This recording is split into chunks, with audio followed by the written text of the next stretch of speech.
great explorer, Sir Ernest Shackleton, set out in 1914 with a crew of 27 men and a wooden sailing ship to explore the South Pole. They wanted to walk across the entire continent of Antarctica. What a goal. Unfortunately, they never set foot on land, because about 100 miles offshore, their ship became locked in the ice. It stayed there for months.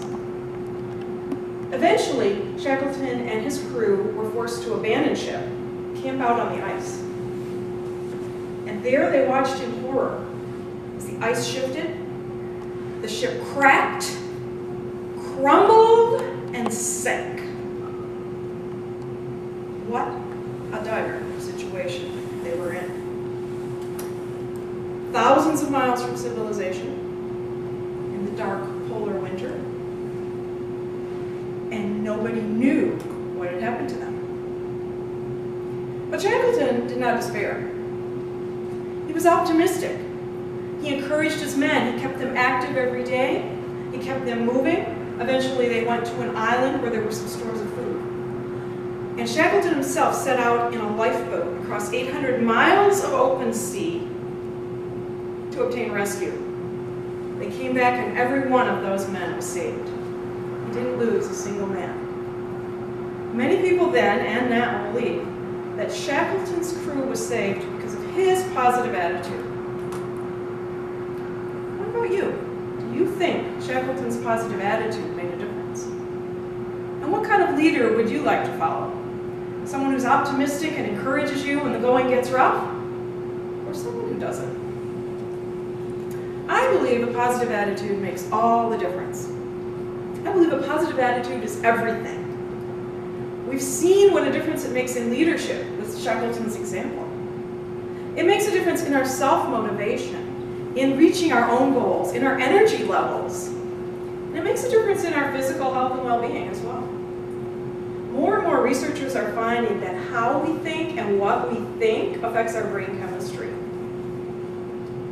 The authors of a book called Living to 100 report that people with a positive attitude tend to live longer and have a higher quality of life. Think about that. People with a positive attitude tend to live longer and have a better quality of life. Who doesn't want that? I learned the importance of having a positive attitude when I had my first job. I worked with a woman named Ruth. Now, Ruth was much older than I was. She was middle-aged. She was a chain smoker at her desk. And she was a chain scowler. She frowned all day long. Ruth worked at a university, as did I. And the problem was that Ruth hated young people. But then she hated old people, and she hated everyone in between as well. Now looking back, I call her Toxic Ruth. Because she complained day after day, and she was negative about everything day after day, and I found myself being sucked into this toxic environment. And one day I thought to myself, wait, I don't want to be like this. Because Ruth's attitude was more toxic than the tobacco smoke that swirled around her desk every day. And I decided that I wanted to make a decision to have a positive attitude. Now, of course, that's easier said than done, as I think all of us know. We're not all born with a sunny disposition, myself included. And life gets in the way. Circumstances get in the way, our feelings, our health gets in the way. But I believe we can maintain a positive attitude. And each of us can make a decision to have a positive attitude every day.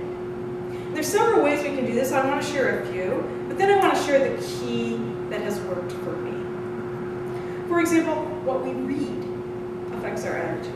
What we watch, what we listen to, the friends we hang around with affect our attitude. Our posture can make a big difference. Now, someone says, act like you're depressed. What would you do? Probably hunch your shoulders, put your head down, and shuffle along. Now, if someone said, act like you won the lottery, yippee! And act like you won the Mega Millions. Yippee, yippee! And I feel a lot more positive already. Great energy comes even from our posture. The key that I want to share with you, however, to having and maintaining a positive attitude is to be thankful. To have an attitude of gratitude, as they say. And I have found this to be very true recently, that I need to be thankful in all circumstances. So we had to do some repairs around the house this winter. And I found myself being thankful to have a brand new roof over my head. And a brand new furnace in the basement. And a brand new storm door on the front of the house. And we have a brand new stove in the kitchen, all in the space of 2 months. And I'm thankful as well that our bank account is not quite zero. Close, but not quite. Maintaining an attitude of thankfulness has helped me maintain a positive attitude. Abraham Lincoln once said, "People are about as happy as they make up their minds to be." How happy will you make up your mind to be? Do you think having a positive attitude will make a difference in your life? It made a difference for Ernest Shackleton and his men, and I'm absolutely positive it will make a difference for you too. I love how you really bring the image to on stage. I can just so see that tobacco smoke going around, and that's actually a great symbol for the negative attitude. It's a great imagery that's sticking with me. I love your humor. I laughed a couple of times, and it's interesting as Rising came up. I don't know, the lady that has a negative attitude it's a very vivid example. I would love to see someone even elaborate that. Use her later for other speeches, because it's great, and you have that personal relationship with her. Yeah, so I love the story. The one question that's in my head I had the first half of the speech was how do I know the positive attitude was the reason the crew survived?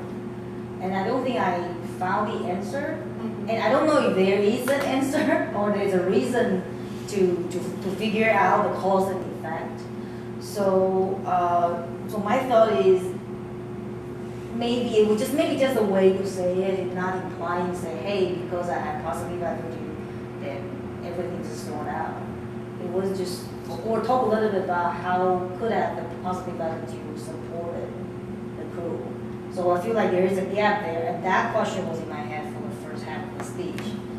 I thought it was just going to be about Shackleton and his entire thing, and I think that's sort of the same thing that perhaps Julia had. We started out and we got this very, very vivid description, and I do have a suggestion. When the ship goes down, I would suggest you silently watch it go down.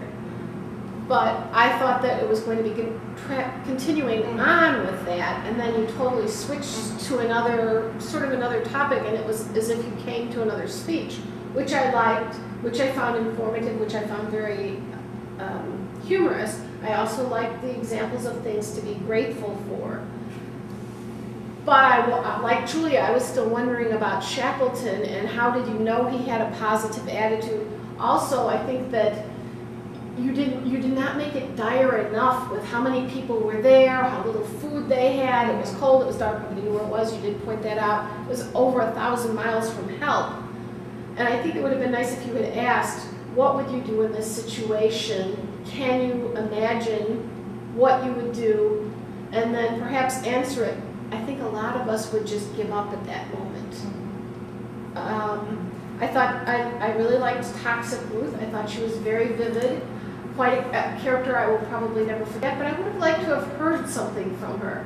So as she's smoking, what kind of mean things is she saying to people? That would have been an opportunity for humor. Also, if you want to show that a negative attitude affects your career or your life or something. Let's hear a little more about her, that she died alone when a house crushed her or something. Also, at the end, I would have liked to have had, you did say that Shackleton saved his group, but nobody died. That was the great miracle. Not a single person that was on this expedition that was lost in Antarctica with no food for many months and no ship, he somehow managed to save every single one of them. So if you're going to stick with the Shackleton, I would bring that out. Very interesting, particularly love the whole positive thing. One other thing that I have to say is I'm not entirely sure that you can always choose to be the positive person. I think maybe people are born, I am naturally an optimist, and to me I look at things optimistically, but it does not seem to be a universal thing, and I don't know that somebody is sitting around thinking, yeah, I'm screwed. That's it. So, I don't know. If you had any examples of people that had turned that around, that would be very compelling. Mary, thank you so much for that presentation, because I really liked Ernest Shackleton. I did read his book, The Story, and it does really depict a situation which was dire straits, and actually he just went above and beyond to get his men out. And so I liked that story, and I was captivated by that immediately. And likewise with the different specifics that you gave, it just gave me a much more visual picture about that. Certainly the example or the point about this is simply having a positive attitude. Not only how it relates to somebody that's historic like that, but also somebody that steps into your life or yourself versus somebody like Toxic Ruth. And I think that contrast came across very nicely. And also giving us some lessons to go forward and how to be positive, either read or embrace friends that are positive, or look at the environment, and certainly at one end be thankful and grateful, have an attitude of gratitude. So all of those I really followed through and really enjoy that. Just 2 points that I would bring to your attention. One is the movement at the beginning. You were moving to one side or the other. I think that movement has to be purposeful. You weren't describing a particular situation about the ship or anything. So if you're not going to have purposeful movement, just, in my opinion, just stand still. And the other part is at the end of it, you thanked us. So there's no reason to thank for us. We thank you for that. The only to say for improvement at the end, you pointed to people. The pointing how you make it, if there was some sort of other gesture, is the point. I was wondering if it made me a little uncomfortable. The quote that you had was very personal. You used the word "you," and you can do something with that. You can even use that as a callback and refer back to that toxic attitude, or the toxic smoke, toxic attitude, and then in your reactions, your yippee, jumping up and down. That's just great. A lot of times you kind of assume what the audience wants, and then you just kind of go there. You say, well, you probably think this, you probably think that, I know you think that, you're probably going to. Instead, you can ask the audience a question, step out of the story. It says, what would you think in that situation? Or have you ever felt unhappy like that? Or if you were doing that, would you feel some sort of thing?